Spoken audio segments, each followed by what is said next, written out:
안녕하세요. 전 현재 부산에 거주하고 있는 67세 여성 구독자입니다. 요즘 유튜브에 고부간 갈등에 관련된 사연들이 많이 올라오는 것 같더라고요.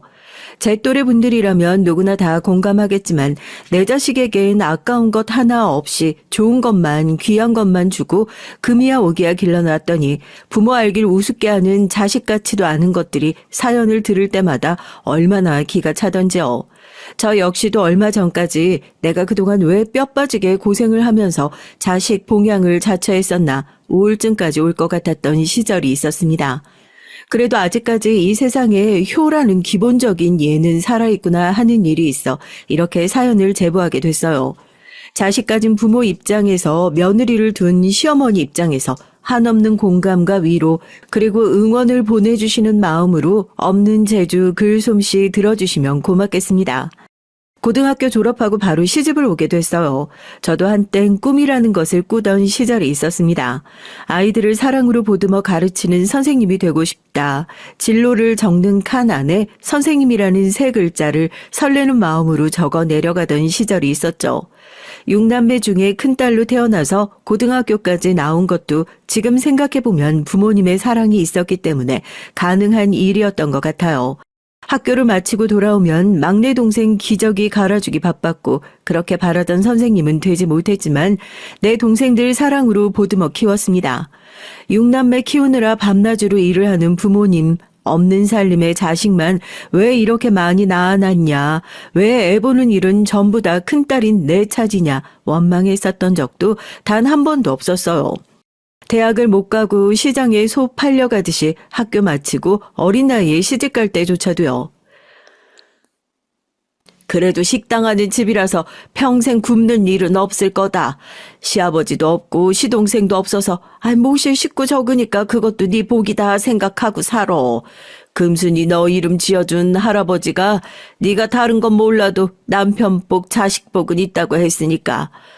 똑똑한 내 딸 부모 잘못 만난 것이 죄지 죄야.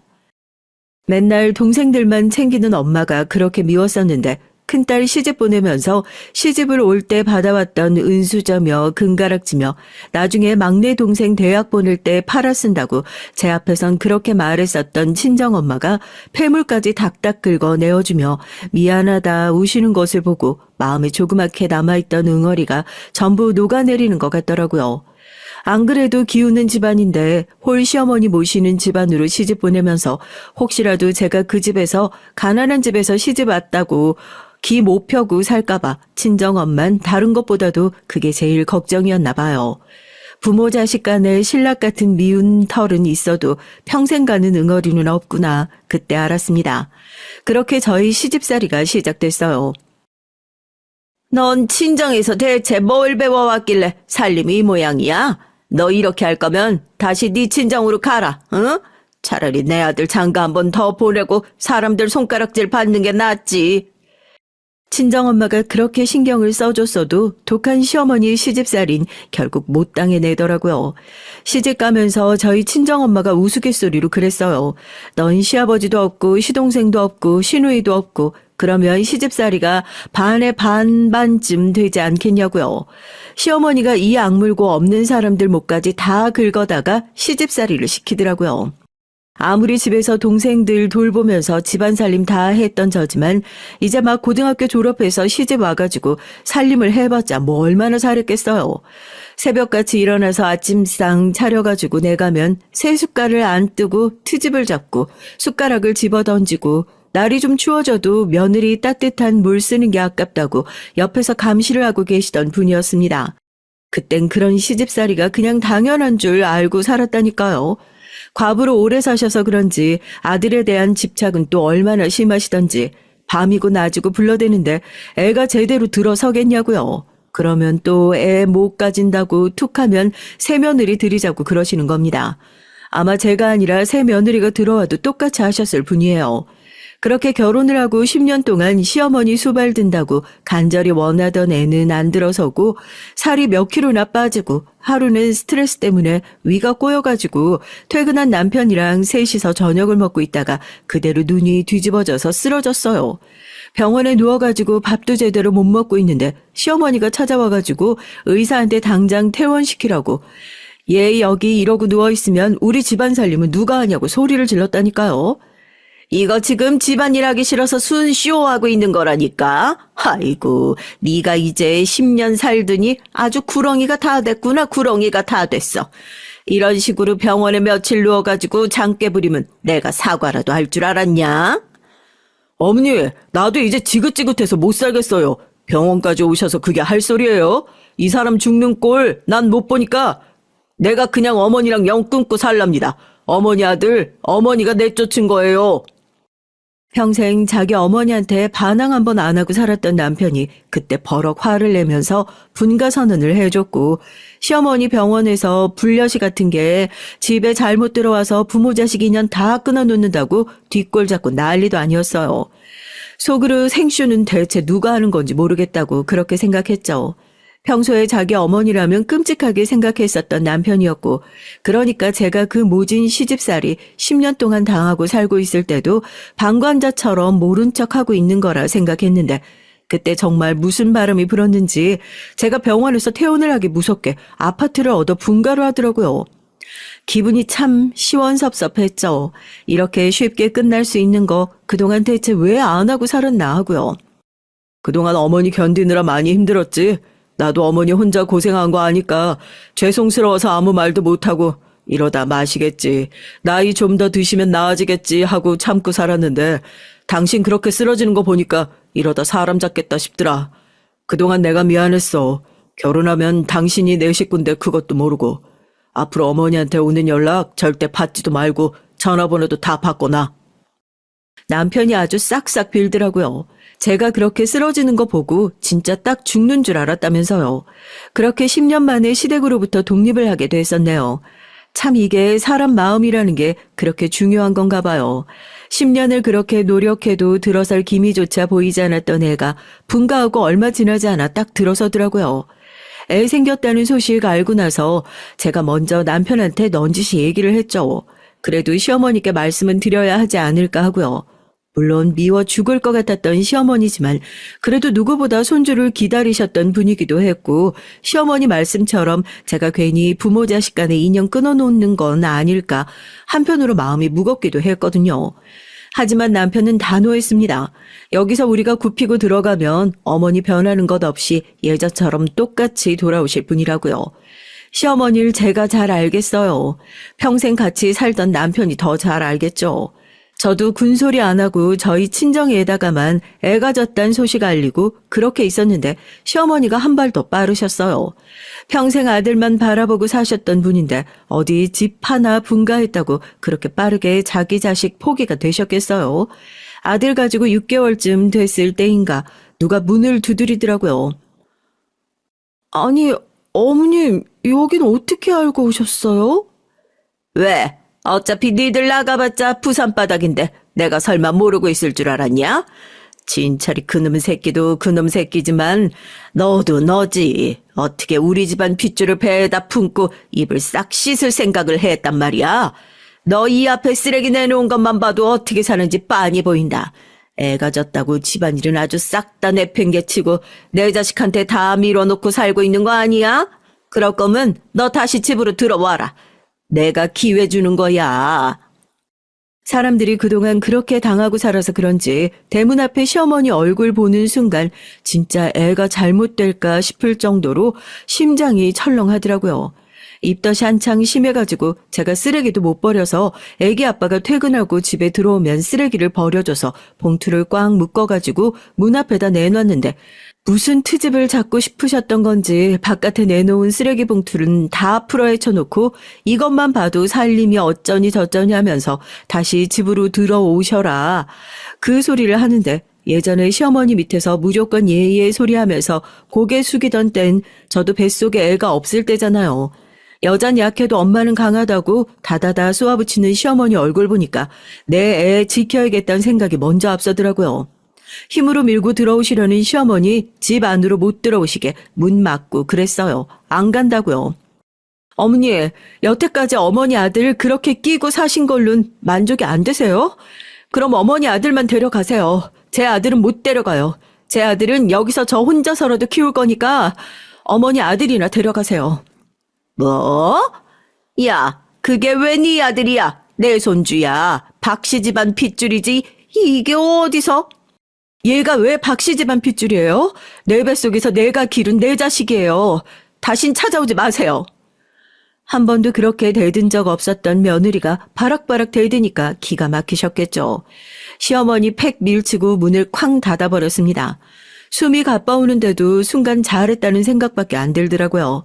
뒤늦게 집에 돌아와서 그날 낮에 있었던 상황을 알게 된 남편이 또 시댁으로 찾아가 정말 자기 죽는 꼴 보고 싶냐면서 다시는 찾아오지 말라고 한바탕 엎고 시어머니에게 난리를 치고 돌아왔고 정말 제 끝나지 않을 것 같던 시집살이도 그렇게 끝이 났습니다. 괜히 부모 자식 간 생이배열 시킨 것 같아 남편에게 미안한 마음도 있었지만 뒤늦게나마 완강하게 제 편을 들어준 남편이 고맙기만 했죠.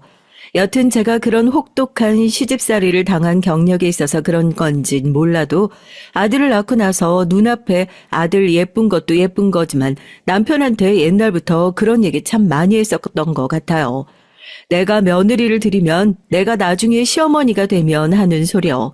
남편은 그때마다 애 커서 장가 보내려면 아직 한 세월 남았는데 뭐 벌써부터 그런 소리를 하냐고 밉지 않은 타박을 했지만 전 한순간도 진심이 아니었던 적이 없네요. 진짜야 여보. 난 내가 시집살이 심하게 당해서 그런지 나중에 내가 며느리 보게 생겼으면 난 정말 귀한 손님처럼 대접하고 금이야 옥이야 아끼기만 할 거야. 좀 실수해도 실수하는구나 눈 감아주고 절대로 며느리한테 화도 안 내고 그냥 사랑만 해주면서 그렇게 품어줄 거야. 아이고 그게 어디 말처럼 쉬운 줄 알아? 우리 어머니가 좀 유난스러운 시어머니긴 하지만 아들 낳고 나서 시어머니 되면 다 똑같다고 하더라. 시집살인 그렇게 당했던 사람도 다 시어머니 노릇하려고 한다고. 난 절대 안 그럴 거라니까. 우리 집엔 무조건 아들보다 며느리가 1순위야 1순위. 남편은 제 말에 웃으면서 사람들 다 그렇게 얘기해도 결국에 아들 낳고 아들 결혼시키면 다 똑같은 시어머니가 된다면서 핀잔을 줬지만 난 절대 그러지 않을 거라 혼자서 굳게 다짐했죠. 누구나 다 그렇겠지만 저희 아들도 자라면서 저와 남편에게 기쁨만 주었던 아이였어요.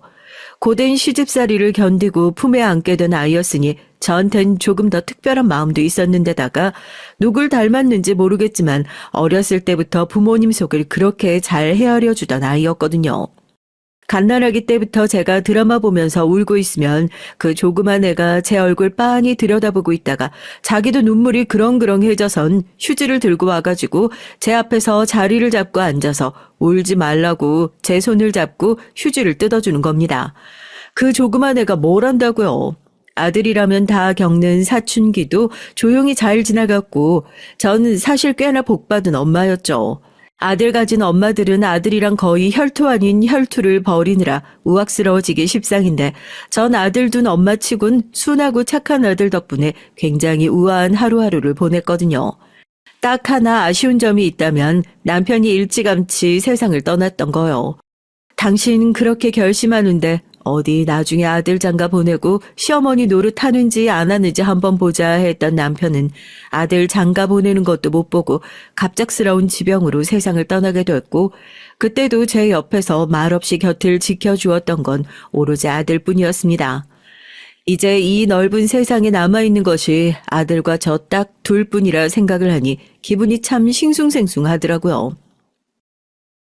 엄마 뭐하고 계셨어요? 나 없다고 또 밥도 안 챙겨 드시고 그러고 있는 거 아니야? 일은 무슨 그냥 회사 퇴근하고 엄마 생각나서 전화해봤지. 요즘 통 연락을 못 드린 것 같아서. 아들이 엄마한테 전화하는데 별 이유 있어? 아유, 회사 다니느라 바쁠 텐데 무슨 엄마까지 챙기고 그래. 그나저나 아들은 만나는 사람 없어? 밖에 날도 좋은데 이런 날 퇴근하고 엄마한테 전화하는 게 아니라 여자친구랑 데이트할 생각을 해야지. 엄마 이제 바라는 거 하나도 없다. 그냥 우리 아들 좋은 여자 만나서 행복하게 잘 사는 거 딱 그거 하나만 바래. 혼자 남은 내 아들을 제대로 키울 수 있을까 전전긍긍하던 것이 엊그제 같은데 어느덧 아들은 훌쩍 커서 군대를 다녀오고 대학을 졸업하고 서울에 있는 회사로 취직을 하면서 자연스럽게 어미로부터 독립할 준비를 차근차근 해나가고 있더라고요. 난 보통의 엄마들이랑 다르게 살아야지. 결혼하고 애 낳고 이런 일들로 자식에게 압박감이나 부담감을 주지 말아야지 싶었는데 나이 먹고 나니 다 똑같더랍니다. 혼자 살고 있는 엄마 밥은 잘 챙겨 먹고 있는지 걱정스러워서 연락한 아들에게 고맙다 소리보다 넌 요즘 만나는 사람 없냐? 요즘 사람들 자꾸 결혼 안 하려고 그러는데 혼자 살 생각하면 안 된다. 옆에 좋은 짝이 있어야 되는 거다. 잔소리로 이어지게 되더라고요. 엄마 아들이 얼마나 잘난 사람인데 설마 만나는 사람 없겠어? 엄마 나 진지하게 만나는 사람이 있어요. 안 그래도 조만간 집에 데리고 가서 인사 한번 시키려고 했어. 서울 아가씨랑 엄청 사근사근하고 예뻐. 어머 그래? 아 왜 진작 말을 안 했어. 난 네가 만나는 사람 없는 줄 알고 주변 사람들한테 선이라도 부탁해야 되나 어째야 하나 걱정하고 있었는데 너무 잘 됐다. 그러지 말고 얼른 데려와서 인사시켜. 그런데 그때 아들로부터 정말 뜻밖의 기쁜 소식을 듣게 됐어요. 서울 올라가서 조용히 회사 생활만 하고 있는 줄 알았던 아들이 최근에 만나는 여자가 생겼다면서 조만간 집에 데리고 와 인사를 시키겠다고 하더라고요. 그동안 아들 키우면서 한 번도 저한테 여자를 만나느니 이런 얘기를 안 해서 얘가 설마 결혼할 생각이 없나 걱정스럽기도 했는데 다 결혼할 사람 정해지면 보여주려고 그렇게 미뤘던 거구나 싶어서 어찌나 안심이 되던지요. 며느린 보기 전부터 마음에 쏙 드는 상태였죠. 제 아들이 좋다고 하면 만사가 오케이인 사람이었으니까요. 아들, 이번 주에 내려올 때 어떻게 내려오려고 그래? 기차표 끊지 말고 어지간하면 좀 피곤하더라도 네가 운전해서 내려와. 그 아가씨 부산 자주 안 와봤을 거 아니야. 언제 또 기차에서 내려서 택시 타고 뭐하고 가뜩이나 긴장하고 힘들 텐데 그런 거 신경 안 쓰게 네가 잘 해야지. 뭘 좋아할지 몰라서 창을 잔뜩 봐두기는 했는데. 엄마 미안해서 어떡하지? 이번 주에 내려가기로 한 거 아무래도 약속을 좀 뒤로 미뤄야 할 것 같아. 그러니까 이 친구 회사에 지금 급하게 일이 좀 생겨가지고 미리 말씀 못 드려서 죄송해요. 나도 엄마가 막 준비하고 계실 것 같아서 미리 연락드리려고 했는데 그게 나도 오늘 아침에 들은 얘기라서. 아니야 뭐 니들이 회사 생활하면서 바쁘다면 이럴 수도 있고 저럴 수도 있고 그런 거지 뭘. 아이 그런 걸 가지고 마음 쓰고 그래. 음식이야 뭐 해가지고 옆에 이웃들이랑 나눠 먹을 수도 있는 거고. 인사 오긴 오는 거지? 그럼 엄마 당연히 가지. 걱정하지 마세요. 내가 또 다시 연락드릴게요. 인사 오겠다고 해서 잔뜩 기대하고 있었는데 처음에 얼굴 한번 보기도 그렇게 힘들었었네요. 처음엔 며느리네 회사에 일이 있어서 못 내려온다고 하더니 몇 번이나 그런 상황이 반복되고 나니까 얘네 사이에 지금 무슨 문제가 있구나. 그래서 인사를 못 내려오고 있는 거구나. 엄마들은 촉이라는 게 있잖아요. 딱 알겠더라고요. 혹시나 홀어머니라는 제 처지 때문에 며느리가 결혼 망설이는 건가 싶어서 아들은 얘기를 꺼내지도 않았는데 괜시리 부담이 되어 제가 먼저 아들에게 연락했어요. 혹시 두 사람 사이에 뭐 문제라도 있는 거냐고요. 괜한 걱정인 거 아는데 엄마가 혼자 있고 그러다 보니까 그 아가씨가 괜히 부담감 느끼고 그러는 게 아닌가 싶어서 영 마음이 불편해서 말이지. 엄마 정말 너한테 기댈 생각 하나 없고 내가 너한테 한 번 얘기한 적 없는데 사실 네 아버지 돌아가시면서 아버지랑 네 할머니 이름으로 된 걸 내가 좀 받아둔 게 있어. 어차피 나 죽고 나서야 다 네 목 될 것들이지만 그래도 노후 준비도 제대로 해놓고 했으니까 걱정 말라고 전하라고. 엄마 그런 거 아니에요. 엄마가 뭐가 부담스럽다고. 내가 괜한 걱정 끼쳐드린 것 같아서 죄송스럽네. 정말 일이 바빠서 그랬던 거니까 괜한 오해하지 말고 제가 시간 맞춰서 금방 내려갈게요. 알겠죠? 남편이 그래도 세상 떠나기 전에 이거 물려주는 건 아들한테도 어지간하면 말하지 말라고 저한테 그랬거든요. 혼자 남겨두고 가서 미안하다면서 저도 세상에 믿는 구석 하나는 있어야 하지 않겠냐고요. 그래서 아들한테도 말을 할까 말까 망설였는데 그래도 이 말을 해야지만 제 마음이 좀 더 편해지겠다 싶더군요. 아들은 그런 것 때문에 아니다. 괜한 걱정하지 말아라 했지만 이게 타이밍이라는 게 참 그랬던 건지 뭔지 몰라도 제가 아들한테 그 얘기를 전한 지 얼마 지나지 않아 두 사람이 그렇게 미루고 미루던 인사를 오게 됐습니다. 아이고, 우리 태호가 이렇게 예쁜 아가씨를 만나고 있어서 꽁꽁 숨기고 있었구나. 그래, 오는데 안 힘들었어요? 부산은 초행길이라서 많이 어려웠을 텐데. 아유, 뭐가 입에 맞을지 몰라서 이것저것 차려봤어요. 아니에요. 어머님 진작 찾아뵙고 인사드렸어야 됐는데 제가 너무 늦게 온 것 같아서 죄송해요. 아이고, 태호야, 넌 어디서 이렇게 예쁘고 참한 아가씨를 데려왔어? 난 평생 여기서만 살아가지고 서울엔 이렇게 죄다 곱고 하얀 아가씨들만 있는 거야? 아휴, 어쩌면 말도 이렇게 이쁘게 할까? 며느리 첫인상은 정말 좋았습니다. 혹시나 날 싫어하면 어쩌나, 어색해하면 어쩌나, 저 혼자 걱정을 많이 했는데 막상 얼굴 보면 또 다르다고 집에 인사를 하러 온 며느린 처음 본 저한테도 어머님 소리를 서스럼 없이 하면서 참 살갑게도 굴더라고요. 그런 며느리를 바라보는 아들의 눈에서도 다정함이 뚝뚝 묻어나오는 것 같아서 아, 이젠 품 안의 자식 내보낼 때가 됐구나 싶었어요. 엄마가 보기엔 어떤 것 같아? 내가 진짜 저 사람 만나려고 회사에서 몇 개월을 쫓아다녔는지 몰라. 엄마 무조건 내 결혼 허락해 주실 거죠? 그래, 딱 보니까 네가 더 좋아하는 게 티가 아주 잘 나서 보기 좋더라. 허락이고 말고 할 게 어디 있어. 엄마 그냥 너 좋다면 좋다니까. 아가씨가 성격도 좋고 말하는 것도 예쁘고 딱 봐도 가정교육 잘 받은 태가 나더라. 둘이서 행복하게 살면 엄만 그걸로도 만족이야. 물론 완벽하게 순조로운 결혼 준비는 아니었어요. 딱 한 번 위기 상황이 왔었던 것이 사돈댁을 뵙는 상견례 자리에서였죠.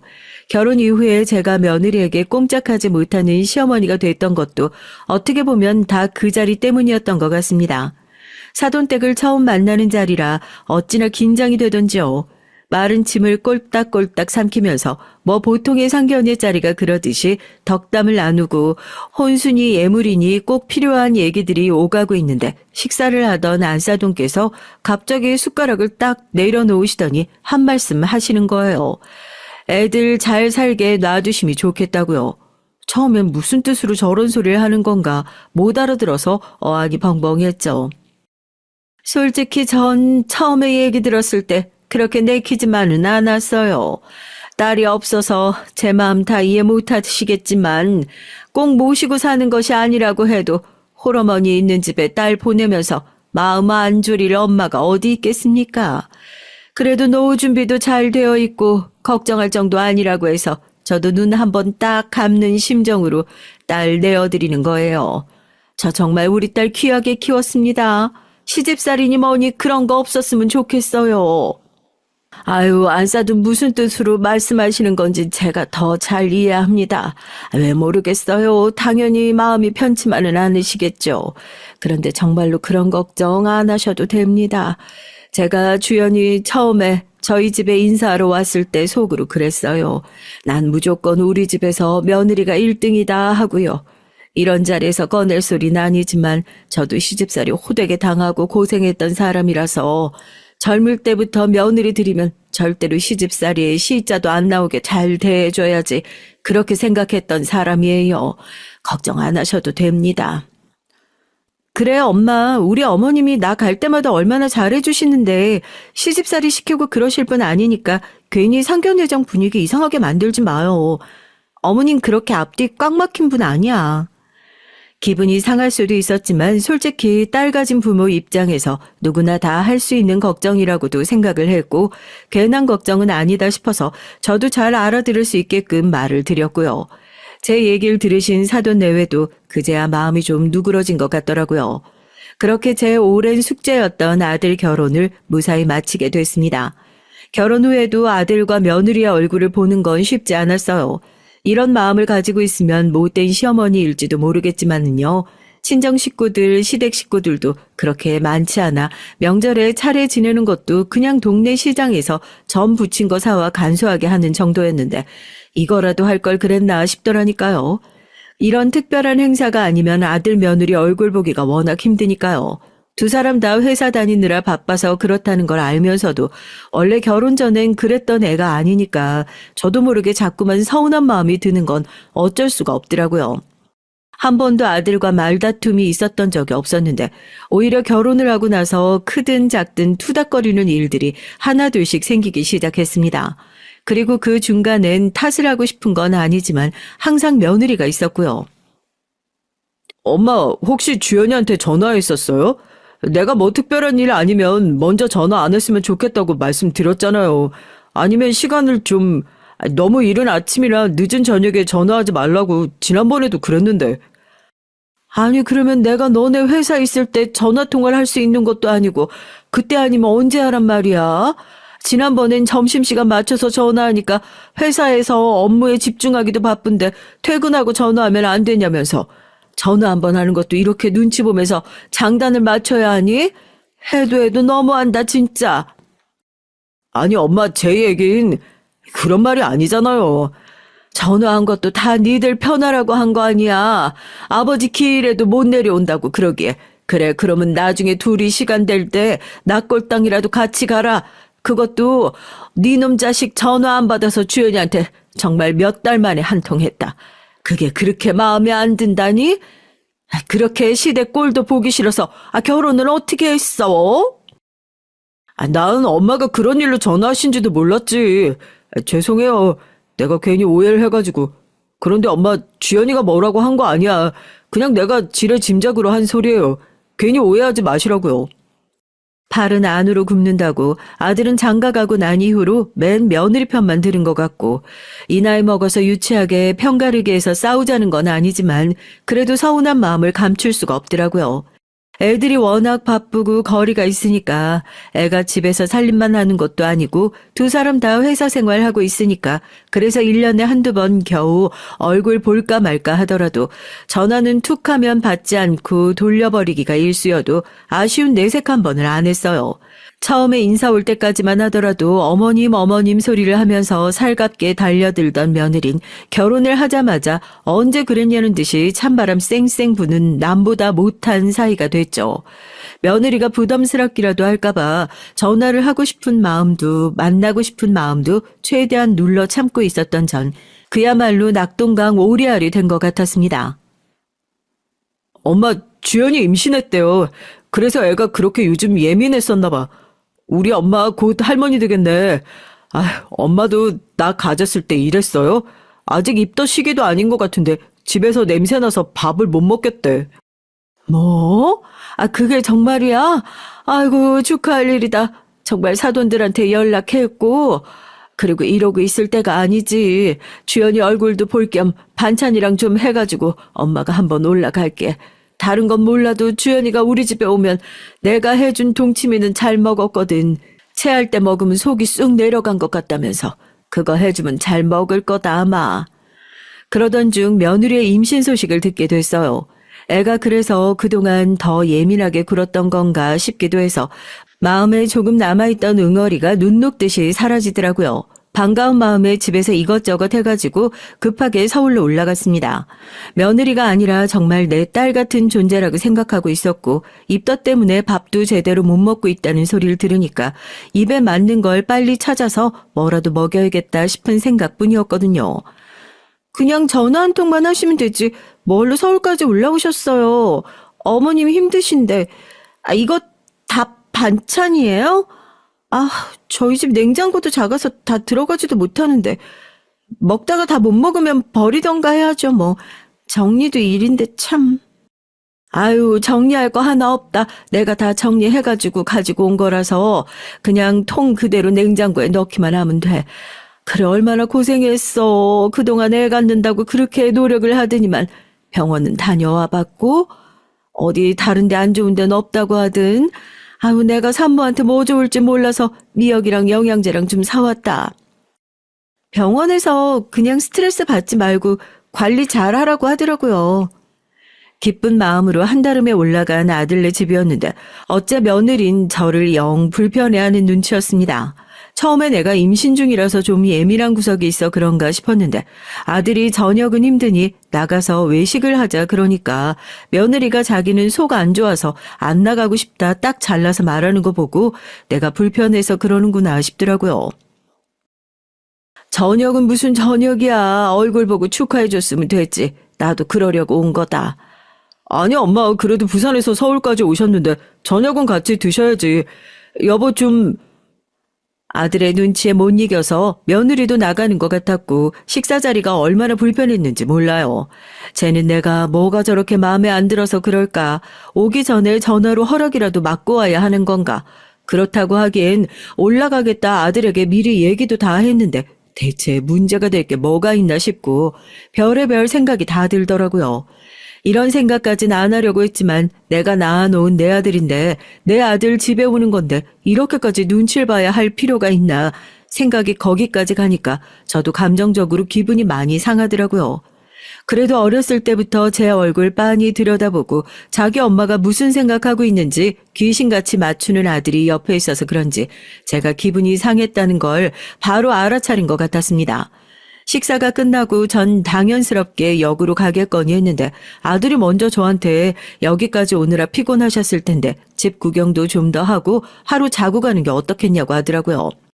아유 아무리 그래도 니들 불편하게 내가 어떻게 그러니 그냥 역으로 데려다 주면 되는걸. 주연아 우리 엄마가 우리 집 오는데 불편하고 그런 거 아니잖아. 나 장모님 장인어른 오셨어도 똑같이 했을 거야. 설마 그런 걸로 불만 가지고 그러는 거 아니지? 그러면 나 진짜 실망할 것 같아서 그래. 아들이 저렇게까지 단호하게 얘기하니까 며느리가 거기서 기분 나쁘더라도 어떻게 더 할 말이 있어요. 아무 말 못하고 입 꾹 다물고 말더라고요.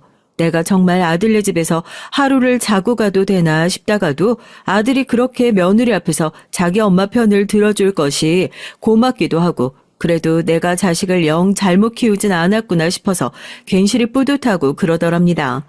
저도 참 주책이죠. 그렇게 손님 방을 내어주고 까무룩 잠에 들었어요. 아무래도 오랜만에 버스를 타서 그런지 저도 몸이 여간 피곤했었나 봐요. 나 임신해서 비위 약하다고 몇 번이나 얘기를 진짜. 한 일주일은 집에서 냄새 안 빠질 텐데. 새벽에 목이 말라 잠깐 잠에서 깼다가 애들이 잠든 방 안쪽에서 희미한 불빛이 새어나오고 큰 소리가 나는 것 같아 저도 모르게 엿듣는 꼴이 돼버렸죠. 처음엔 무슨 소린가 애들이 갑자기 이 새벽에 왜 싸우나 싶었는데 얘기를 잠자코 들어보니 싸움의 원인이 저 때문인 것 같더라고요. 애들 싸우는 데까지 끼어들지 말고 못 들은 척하고 그냥 내일 아침 일찍 날 박는 대로 내려가자 싶어 발걸음을 옮기는데 며느리의 목소리가 이어졌습니다. 너 지금 말 다 했어? 우리 엄마가 뭐 냄새라도 난다는 거야? 몰랐니? 몰랐어? 넌 니네 엄마만 네 가족이야? 나랑 내 뱃속에 있는 네 자식은 가족 아니야? 난 하루라도 싫다고. 어머님 솔직히 하고 다니시는 것만 봐도 그래. 그 연세 아니신 것 같아. 혼자 사셔서 그런지 엄청 빨리 늙으신 것 같다고. 이불이니 벽지니 하루만 있어도 노인네 냄새 다 뵐 텐데 그거 다 당신이 해. 진짜 짜증나. 노인 냄새 그 네 글자가 가시가 되어서 귀가 아니라 가슴으로 콕하니 와서 박히는 것 같았습니다. 그 소리가 왜 그렇게도 아픈지요. 저도 모르게 제 몸 냄새를 킁킁 다시 맡아보게 되더라고요. 그 말을 들었는데 이미 달아나 버린 잠을 어떻게 다시 청할 수가 있겠어요. 내가 정말 인생을 잘못 살았구나. 기껏 아들 집에 올라와서 며느리한테 저런 소리나 듣고 저런 소리 듣고도 문을 박차고 들어가서 한마디 말도 못하는 제 신세가 너무나 초라하게 느껴지는 것 같아서 잠이 오질 않았어요.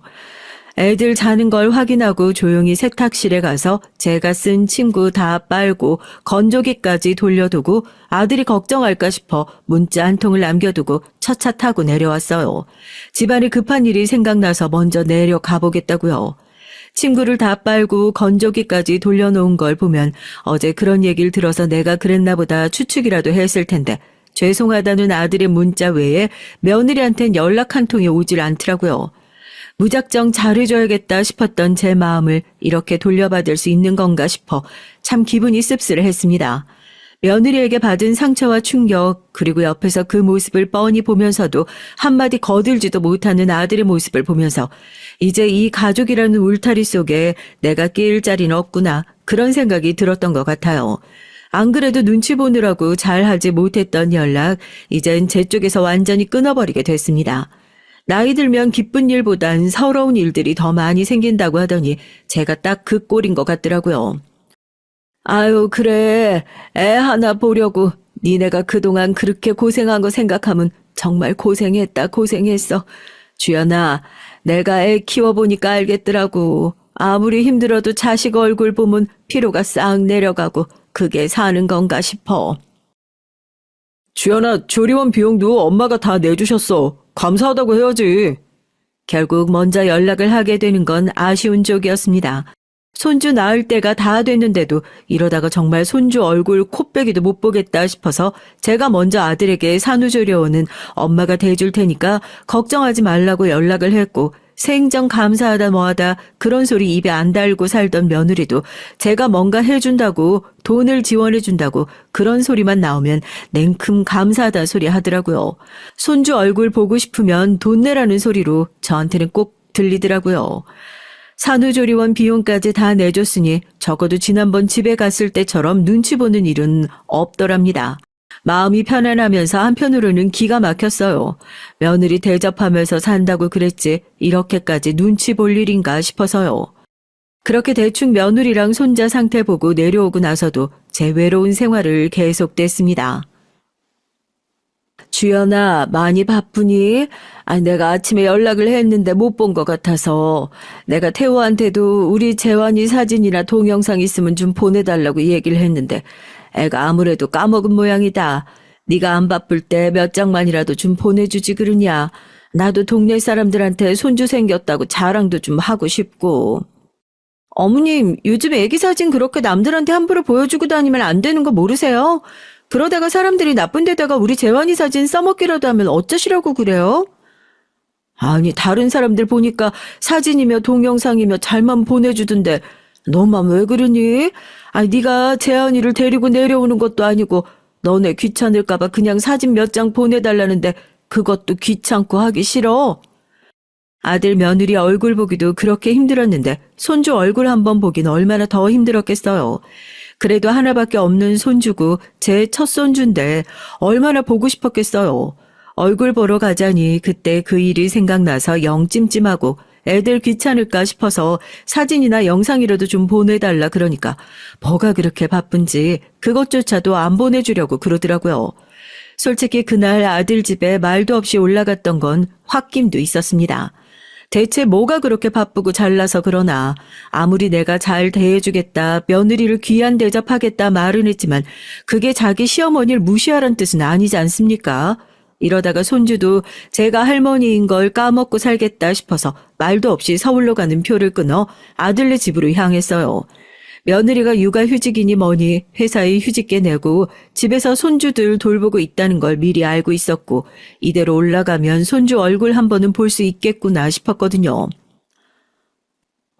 이 애가 이 시간에 어디 갔지? 분명히 집에 있을 텐데. 아들 집에 도착해서 초인종을 눌렀지만 집 안에선 묵묵부답, 아이를 데리고 잠시 외출이라도 한 건가 싶어서 얼른 며느리 핸드폰으로 전화를 해봤어요. 문 안쪽에서 분명히 벨소리가 나는 것 같더라고요. 처음엔 얼마나 정신이 없길래 핸드폰까지 두고 외출을 하나 했었습니다. 그런데 벨소리가 끊기고 나니까 문 안에서 아기 울음소리가 들리더라고요. 그 소리까지 듣고 나니까 기가 찼어요. 분명히 집 안에 며느리와 손주가 있는데도 제가 지금 문 밖에 서 있는 걸 알면서도 문을 안 열어주고 있다는 거 아닙니까? 기가 막혀서 피가 거꾸로 솟는다는 기분이 뭔 줄 알겠더라고요. 그렇게 덩그러니 문 밖에 서서 초인종만 몇 번 더 눌러봤어요. 진짜 노인네 왜 저렇게 안 움직이고 버티고 서 있는 거야 진짜. 어머님, 왜 연락도 없이 오셨어요? 집 정리 하나도 안 되어 있고 해서 문 못 열어드려요. 계좌로 기차표값 보내드릴 테니까 내려가세요. 안 되겠다 싶었는지 며느린 인터폰을 누르고 말을 하더라고요. 들어오라는 소리 대신에 문전박대를 했습니다. 기차표를 줄 테니까 저보고 돌아가라고요. 몇 시간씩 걸려서 손주 얼굴 한번 보겠다고 왔는데 말이에요. 예, 아무리 그래도 이건 경우가 아니지. 내가 뭐 너한테 죄라도 졌니? 손주 얼굴 한번 보고 싶다고 찾아온 게 그게 그렇게 큰 죄야? 얼굴만 보고 갈 테니까 문 좀 열어다오. 아씨, 제가 싫다고 말씀드렸잖아요. 말없이 찾아와 놓으시고 무슨 문을 열어달라 말라예요? 가세요. 며느린 자꾸 문 앞에 서 있으면 어머님이고 뭐고 경찰에 신고를 할 거라고 말 같지도 않은 소리를 하면서 인터폰을 신경질적으로 확 끊어버렸습니다. 충격적인 대치 상황에 정말 머리가 어지러워서 벽을 잡고 그대로 주저앉았어요. 눈물만 쏟아지더라고요. 못된 며느리한테 화도 나고 열이 받고 지나온 세월이 후회스럽기도 하고요. 별의별 감정이 다 들었죠. 아들한테 전화해서 이 상황을 얘기할까 싶다가 그냥 가자 싶어 다시 부산으로 내려가기 위해 정신없이 펑펑 울며 길거리를 한참 동안 헤맸어요. 항상 오는 길인데도 워낙 충격을 크게 받아서 그런지 여기가 어딘지 몇 번을 돌아봐도 계속 같은 길인 것 같아 마침 보이는 파출소로 길 좀 물을 겸 들어갔는데 경찰들이 제 행색을 보자마자 얼른 따뜻한 커피부터 한 잔 타와서 내주더라고요. 생판 남도 절 이렇게 대하는데 그게 너무 서러워서 커피를 한 모금도 마시지 못하고 눈물만 펑펑 쏟았습니다. 대답도 제대로 못하고 미친 듯이 울고만 있는 저를 보고 경찰들이 결국 아들에게 연락했고 뒤늦게 경찰서로 달려온 아들은 저를 보고 눈이 뒤집혔죠. 엄마, 이게 대체 다 무슨 일이에요? 주연이는 어쩌고요? 집에 분명히 있을 텐데. 이놈아, 네가 결혼을 잘못해도 한참 잘못했어. 내가 지금 왜 여기까지 왔는데. 아들 얼굴을 보자마자 긴장이 확 풀려서 또 한바탕 눈물을 쏟고 제가 집 앞에서 며느리에게 당한 수모를 그대로 읊었습니다. 아들 얼굴이 순식간에 울그락불그락 핏줄이 올라오는 것이 보일 정도였죠. 아들은 저한테 죄송하다고 드릴 말씀이 없다고 자기가 다 해결하겠다고 하면서 저를 한 호텔방에 데려다주고 잔뜩 화난 얼굴로 휙 나가버렸어요. 화가 난 모습을 보니 제가 괜히 주책을 떨었나, 괜히 와서 이 사단을 만들었구나 싶고요. 한 1시간이나 흘렀을까요? 전화가 울려서 보니 발신자가 며느리입니다. 아까 그 일이 생각나서 전화를 받고 싶지 않았는데 몇 번이나 다시 걸려오는 전화기에 전화를 받으니 며느리가 오열을 하며 저한테 싹싹 비는 게 아니겠어요? 어머니 죄송해요. 제가 다 잘못했어요. 다시는 어머님한테 그렇게 싸가지 없게 안 굴게요. 제발 태호 씨 한 번만 좀 말려주세요. 네? 이제 와서 나한테 사과해봤자 무슨 소용 있어. 사과했어도 진작에 했어야지. 그리고 니들 부부끼리 싸운 일은 니들이 알아서 풀든지 해라. 나한테 말리라 뭐라 그런 소리 하지 말고. 태호 씨가 지금 저랑 이혼하자고. 어머님 제발 저 한 번만 용서해 주시면 안 될까요? 제발요. 지금 어디 계세요? 제가 찾아가서 무릎이라도 꿇고 빌게요. 어머님 제발요. 이혼 얘기까지 나왔다는 소리에 헉 했는데 그때 아들이 호텔방으로 다시 돌아왔어요. 제가 며느리랑 통화하고 있는 걸 보더니 제 손에서 전화기를 빼서 입에 담지도 못할 욕설을 하고 전화를 확 끊어버리고 무슨 일이 있었는지 설명을 해주더라고요. 눈이 뒤집힌 아들은 그대로 집으로 향했답니다. 그동안 며느리가 저한테 선 넘는 행동들을 하는 걸 알고 있었지만 그래도 사랑하는 마음이 있고 자기 아이까지 낳아준 여자한테 함부로 대할 수가 없다는 마음에 참고 있었다고. 그런데 그걸 그렇게 악용할 줄 몰랐다더군요. 장인어른한테 전화해서 전부 다 말씀드렸어. 이런 딸 난 더 이상 데리고 살 수 없으니까 반품하겠다고. 사돈 어른이 둘째 가라면 서러운 효자셔. 그 얘기 듣고 자식 잘못 키웠다면서 엄마한테도 죄송하다고 전해달라고 하시더라고. 나한테도 자기 딸 같은 거 버리고 이혼하고 새 출발하라고 그러시더라. 엄마 죄송해요. 내가 진작에 이 문제를 바로 잡았으면 엄마가 오늘 이런 수모 당할 일도 없었을 텐데. 아들은 고개를 숙이고 진심으로 저에게 사과를 했고 전 부모 자식 간에 이렇게 서로 미안해할 일이 뭐가 있겠냐 너그러이 아들을 용서할 수밖에 없었습니다. 그 뒤로 며느리인 사태 파악이 좀 뒤늦게 됐는지 부산까지 찾아와서 죄송하다고 싹싹 빌었지만 아들이 돌려보냈고요. 사돈 어른 두 분도 오셔서 자기들이 자식을 잘못 키워도 한참 잘못 키웠다 무릎 꿇고 사죄를 하시더라고요. 이혼이 아니면 답 없다 말하는 아들에게 우선은 진정하고 엄마 때문이면 하지 말고 네가 사랑하는 마음이 조금이라도 남아있으면 그래도 손주 생각해서 손주 엄마 없는 애로 키우는 것보단 기회를 한 번 더 줘보는 게 낫지 않겠냐. 오히려 제가 설득하고 있는 입장입니다. 아들도 제 얘기에 조금 흔들리는 것 같긴 한데 며느리에게 정말 기회를 한 번 더 주는 거 잘못된 선택은 아니겠죠? 안녕하세요. 평범하다면 평범하고 특별하다면 나름 특별하게 살고 있는 중년 여성입니다. 제겐 아들 둘이 있는데 연년생이에요. 첫째는 몇 년 전에 결혼해 아이도 낳고 잘 살고 있고 둘째는 얼마 전에 결혼하겠다며 여자를 데려왔는데 참 기막힌 사연이 있어 얘기를 보내봅니다. 전 결혼을 꽤나 일찍 했어요. 저희 때야 여자 나이 20대 초반에 결혼하는 게 그리 드문 일도 아니었지만 전 20살 때 혼인신고를 했으니까요. 혼전 임신 같은 사고는 아니었고 제가 당시 남편에게 첫눈에 반해 쫓아다녔습니다. 남편은 덩치도 크고 무뚝뚝하고 듬직한 전형적인 곰 같은 사람이에요. 전 어렸을 적부터 그런 남자답고 믿음직스러운 사람과 결혼하는 게 꿈이었고요. 저희 아버지께서는 제가 7살 때 외간 여자와 바람이 나서 저와 어머니를 두고 도망가셨어요.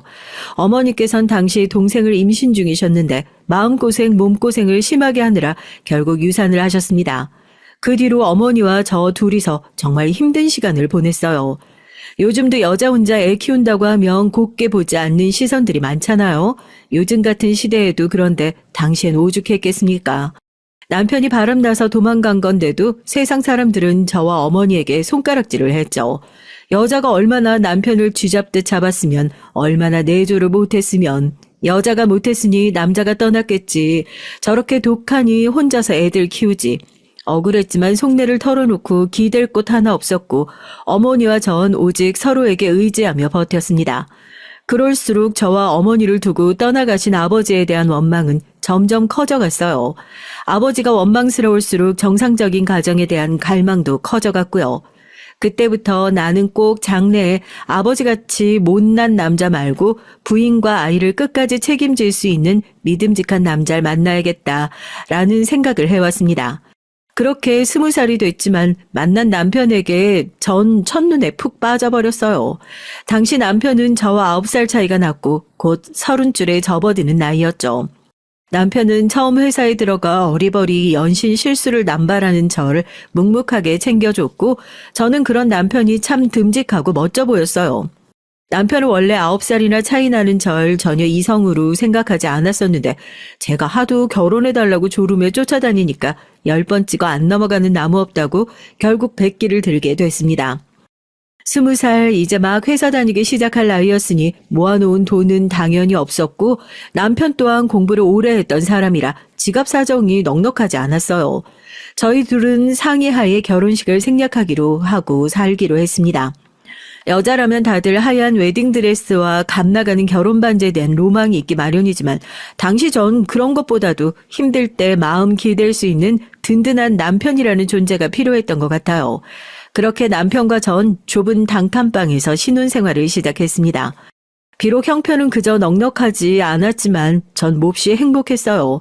어머니께선 너무 이른 나이에 만난 지 얼마 되지도 않은 남자와 결혼하는 절 몹시 걱정하셨지만 그런 어머니의 걱정이 무색하게도 저희 둘은 그 흔한 다툼 한 번 없이 지지고 볶고 잘 살았습니다. 매사에 무뚝뚝하고 덤덤한 남편과 다르게 전 항상 호들갑을 떨고 남의 일에 관심이 많은 편이에요. 서로 정반대인 성격이라 자주 싸울 것 같지만 오히려 저와 남편은 서로의 단점을 보완해 줄 때가 많았습니다. 남편이 미처 신경 쓰지 못한 부분을 제 오지랖이 발동해 채워 넣기도 하고 제가 덤벙덤벙 실수하면 빠뜨린 부분을 남편이 꼼꼼하게 챙겨주기도 했고요. 주변에서 다들 어쩜 저렇게 서로 잘 맞는 짝을 만났냐며 결혼 잘했다 입을 모아 말했습니다. 저 또한 지금도 그렇게 생각해요. 저와 남편은 정말 운명의 짝이 따로 없다고요. 너무 자랑만 늘어놓은 것 같아 조금 민망하지만 너그러이 이해해 주세요. 제가 어딜 가면 항상 듣는 소리가 바로 팔불출이거든요. 이 나이 먹고 입만 열면 남편 자랑하는 여자가 어디 흔한가요? 그만큼 남편이 제게 잘하기도 하고 저 또한 남편에게 늘 고맙고 더 잘해야지 하는 마음으로 살고 있었습니다. 남편과 결혼한 지 2년 차에 저희 부부에겐 첫째 아이가 생겼어요. 사실 아이를 임신하기 전까지도 참 긴 사연이 있었습니다. 저희 아버지께서 제가 어렸을 적에 외간 여자와 바람이나 도망갔다는 얘기 드렸죠. 너무 어렸을 적이라 정확하게 기억나는 건 아니지만 아버지와 어머니께서 언성을 높이며 싸우실 때 아버지가 어머니께 했던 말들을 어렴풋이 기억하고 있어요. 당신 결혼하고 살이 너무 쪘다. 관리 좀 해라. 다른 여자들은 임신해도 애 낳으면 처녀쩍처럼 날씬해지던데 당신은 뭐냐. 아버지께서는 주로 어머니의 외모를 지적하며 자존감을 깎아먹는 말들을 하셨어요. 어머니께서는 조금 살집이 있으신 편이었거든요. 어머니께서 말씀하기론 아버지와 결혼하시기 전 처녀적인 연예인 뺨칠 정도로 날씬했고 남자들이 줄을 서서 따라다녔다고 하셨어요. 그러면서 본인이 보는 눈이 없어 그 중에서도 하필 저런 남자를 골랐으니 누굴 탓하겠냐 한숨을 쉬곤 하셨습니다. 결혼 생활에서 각자의 외모를 관리하고 처녀 총각 시절처럼 멋있고 예쁘게 가꾸는 것 또한 중요한 일이긴 해요. 우리가 언제까지 혈기왕성한 20대, 30대의 젊은 나이로 머물진 않잖아요. 사람이 나이가 들면 당연히 피부가 처지고 주름이 생기고 못난 부분이 생기기 마련인데 그런 자연스러운 변화를 받아들이고 상대방의 있는 모습 그대로를 사랑할 줄 알아야 진정한 부부라고 할 수 있지 않을까요? 게다가 그냥 살이 찐 것도 아니고 본인 아이를 임신하고 출산하느라 살이 오르고 외모가 망가진 아내에게 그런 식으로 지적을 하다니요. 그런 뻔뻔하고 파렴치한 인간이니 아내와 아이를 두고 바람을 피웠던 것이겠지만 말입니다.